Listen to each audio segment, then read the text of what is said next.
Well, welcome everybody to the WiLD conversation. This topic of how to architect and motivate teams, I think, is relevant to all of us on some level. You don't have to be leading a team right now for this to be relevant to you. There's all kinds of different teams. Last weekend, I'm giving a shout out to Dolan Creek Farm because I was down at we have dear friends in Oregon, and they have a farm that our kids have spent summertime, just amazing times at the farm, but they have a pumpkin patch. And so imagine the most awesome pumpkin patch you've ever experienced. Well, that's what the Dolan Creek Farm pumpkin patch was about. And I bring that up because it's fascinating that my dear friend Dana Brecka, I think, is still here, who's in an airport right now.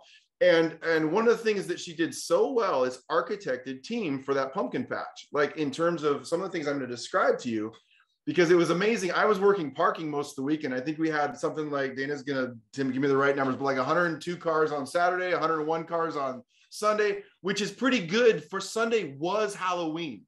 So keep that in mind. Like, people came on Halloween, and it got stressful at times, but the way the architecture, when people would drive out and you hear them say this, they'd say, your team just made this so amazing.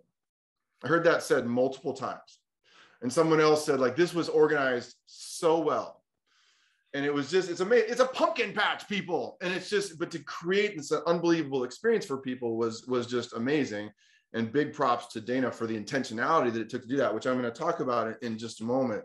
So this question, so the topic for today is how to architect and motivate teams. I will tell you that I will dance into this a little bit. I'm not going to talk about team performance as much today.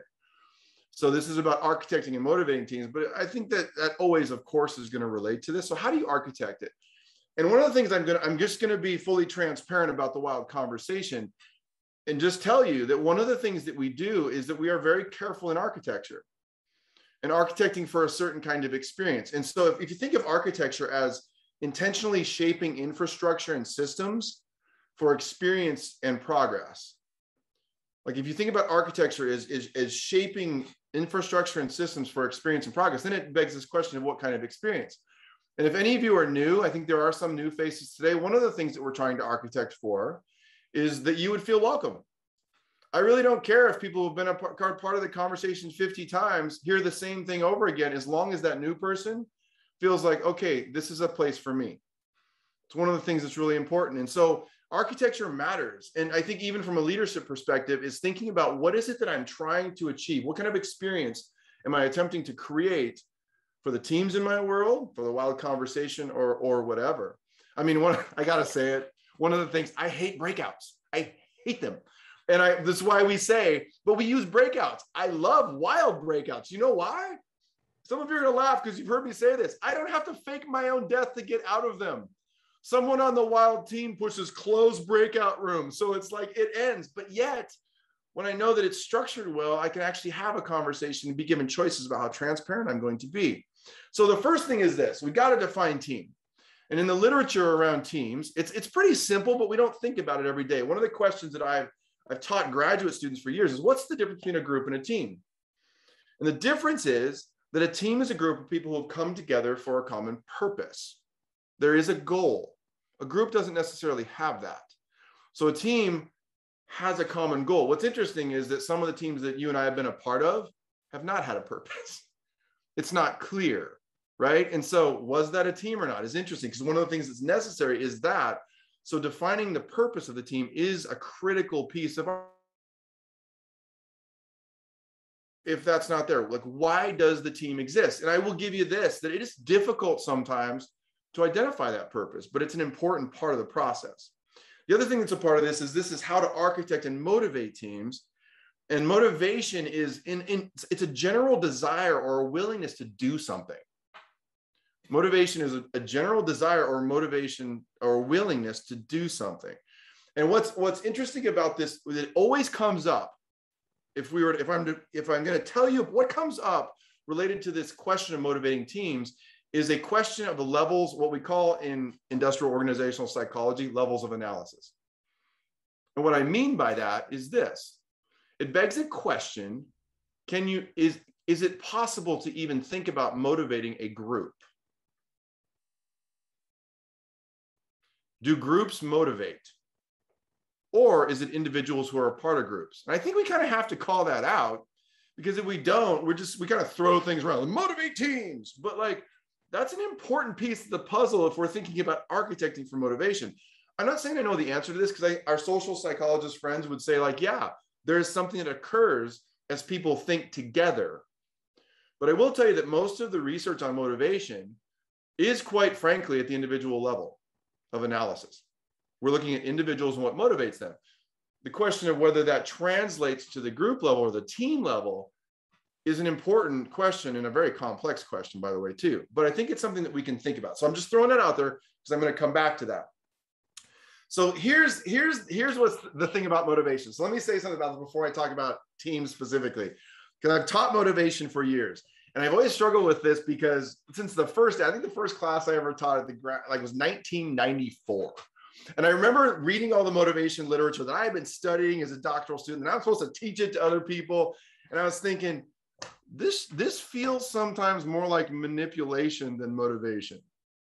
And I'll tell you why, because so often it's coming from a perspective is, how do I get a person to? So it's like, it felt like this, like the underlying assumption behind most of motivation theory and practice is, how do I get someone to do something?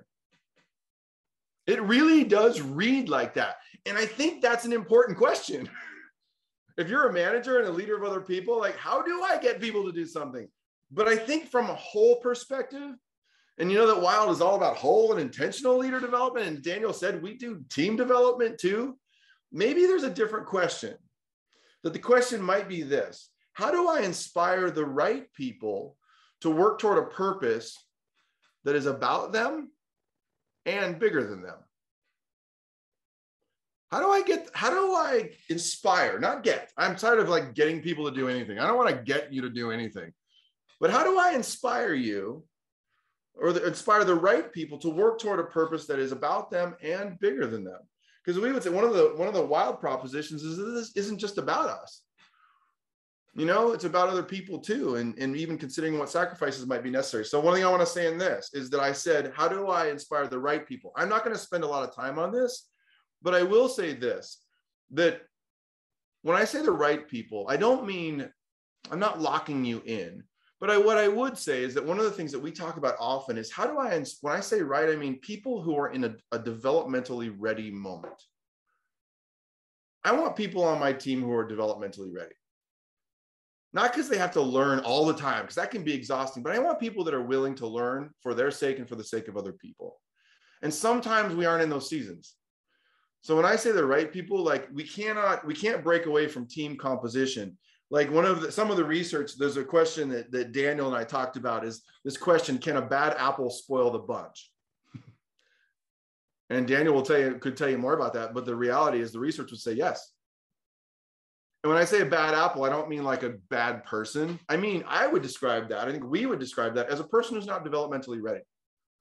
Not willing to learn, not willing to offer grace, not willing to sort of enter and say, I don't have the answers and I'm trying to figure it out. And we work together with adaptive capacity. So just know that I'm not going to spend any more time on that, but just know that team composition does matter. And the research would say that that's important, but we're talking about how to architect for motivation. So one of the things was, some of you work on teams where you're there are people who are not ready and they're just causing too many problems. And it's kind of, we can't even get to the next level. So that architecture does matter, but that's for another session. So this question of, let's talk about so let's assume that we have a pretty adaptive group. We've got a pretty good group. What's our next job? And one of the things that's interesting to think about as far as team capacity is, so most of the time teams are functioning within a larger system. And so in an organization. So one of the things that leaders do struggle with, and the leaders in our sphere who are a part of sometimes very successful organizations, is this question: why does your organization exist? And what are you trying to do this year? like getting clarity around the goal and the mission. Like, what is the mission we're on? Not just this general kind of rote statement, but what is the mission we're on now and why? And so one of the things that we have to work through is clarifying, what is that organizational mission, especially if that team is functioning within a larger context. So the next question then, and we actually do this in one of the tools in the WiLD toolkit, where the WiLD profile is, we talk about it as a process of increasing alignment. Because the next question then is, would be this. What is the purpose of your team in the context of that larger organization? So I'm going to go back to the pumpkin patch, y'all. So I worked in parking. I was on the parking team. And one thing that was important for us to keep track of is how does the traffic we let into the farm impact everybody else whose teams are functioning on different parts of the farm? The place where people are picking pumpkins and measuring pumpkins, the people that were running the beautiful little trick-or-treat path through the woods that different team members were responsible. People were responsible for the bakery. We had to be connected into what is the larger mission of what the pumpkin patch is about, and how does what we're doing as a team, the number of cars we bring, the way we talk to people, the way we enter them, the way we instruct them, even when the first conversation they have, so that we were thinking about that. So from your context, what is the purpose of your team within that larger context? Now, the next thing is this. In terms of architecting teams to inspire motivation, is this question of aligning individual purpose now. Each member of the team, like, what do they bring? What inspires them? What motivates them? And how do they connect the dots between this question of what are they bringing and how does that serve into, how do they connect into the purpose of the team they're a part of? And how do they connect into the purpose of the organization? We were with an organization yesterday. We're working with a team of 20. And one of the questions we're having them all go have with their direct reports is to talk about the mission of the organization and how each of them see themselves within that larger mission. Which then gets me into one last thing I want to light up. So some of you are thinking, like, some of you are, if you think through, what's the mission of the organization? What's the mission of my team within that organizational structure? And those are conversations that take some excavating and working. And then how do individuals align with each of those two things, the team and then the organization? Here's what's interesting. I want to give you just a quick insight, very quick. This is my 3 minutes on one of the most fundamental motivational theories. Because what I did is I just brought you through this kind of levels of structure analysis down to the individual. And so can I give you a nod? Give me a nod if you're like, okay, let's go there, Rob. Give me some insight. And this is probably one of the most applied theories that you may not know. And it's called expectancy theory. Expectancy theory is one of the most fundamental theories of individual motivation that I hope you can see now how the individual motivation connection might connect into the team. But expectancy theory is quite simply 3 things to discover about each person on your team. So the first thing is this, and this is, the idea would be, how do I inspire people toward what's going on? The first thing is valence. They call it valence. All that is this. What do people value? And every individual and every team values different things. And if you don't know what the team members on your team value, what do? Ask. You know what I mean? Like, so I'd love to know. It's not all about what they value, but partially, right? It includes that because they're in combination. So what do people value? You have to understand what people value in order to understand the whole of expectancy theory. But here's what's interesting too. A lot of people assume that people value money. I could tell you all the research around pay, which might surprise you. People value other things other than just money. They do. Can you believe it? Rocket science. Number two is what's called expectancy. It's a relative expectation of success. So if I put forth effort, is there a good chance I'll actually succeed? So you think about, it's basically like hope for results, which is also why I think we need to hold like big, like, what do you call it? Big, hairy, audacious goals. Like, hold that carefully, because I think that's important. But we also need goals where we have an expectation of that we can actually, because if you don't see success ever, that's problematic.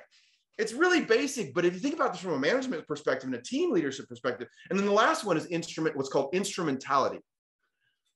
Think about this. All instrumentality, it means that my effort is instrumental in bringing about the results that I want. So in other words, think about that, I'll connect the dots. My effort is instrumental in bringing about the results I value. So if people see that the things that they value are being achieved through that process of effort, of just trying, that it has powerful implications. It's one of the most applied and really important theories. So if you can just do this. So here are my things. Well, number one, think of motivation as inspiring the right people to work toward a purpose that is about them and bigger than them. Number two, identify the purpose of the organization. Number three, identify the purpose of the team within that context. Number four, align individual purpose with the team and the organizational purpose. Like, it takes some work. I get it. And then the last thing is understand individual motivation. It's like a basic fundamental architecture that I think could be awesome for our teams. Dr. Halleck. I love it.